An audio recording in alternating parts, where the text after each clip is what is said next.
নমস্কার, world news বাংলায় আপনাদের স্বাগত।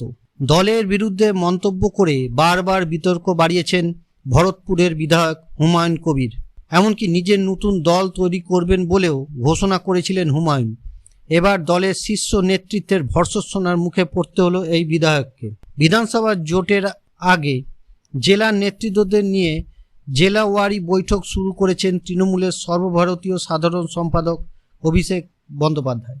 সোমবার ছিল বহরমপুর এবং মুর্শিদাবাদ জেলার সাংগঠনিক নেতাদের নিয়ে বৈঠক।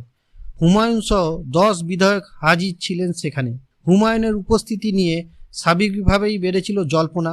দুপুর 2:30 থেকে বিকেল 5:30 পর্যন্ত চলা 3 ঘন্টার বৈঠক শেষে জানা গিয়েছে হুমায়ুন তৃণমূলেই থাকছেন। তবে সূত্রের খবর, হুমায়ুনকে রীতিমতো ভর্ৎসনা করেছেন অভিষেক। সূত্রের খবর, হুমায়ুনকে বেফাঁস মন্তব্য করা নিয়ে ভর্ৎসনা করেছেন অভিষেক। বলেছেন, আপনি সব কিছু নিয়ে কথা বলেন, দলকে বিড়ম্বনায় ফেলেন, আপনাকে বারণ করা সত্ত্বেও আপনি একই কাজ করে যান। দলের নেতাদের এদিন মুখ খুলতে নিষেধ করেছেন অভিষেক। এছাড়াও বহরমপুর সাংগঠনিক জেলার 22টি বিধানসভার পাড়ার সমাধান প্রকল্পে 600 কোটি টাকারও বেশি টাকা খরচ হবে বলে জানিয়েছেন অভিষেক।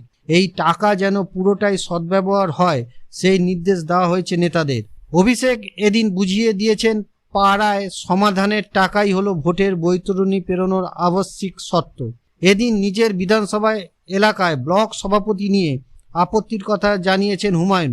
জানা গিয়েছে, সবার আপত্তি নোট করা হয়েছে এদিনের বৈঠকে। ব্লক সভাপতির বদলের তালিকা চূড়ান্ত করবেন মমতা বন্দ্যোপাধ্যায়।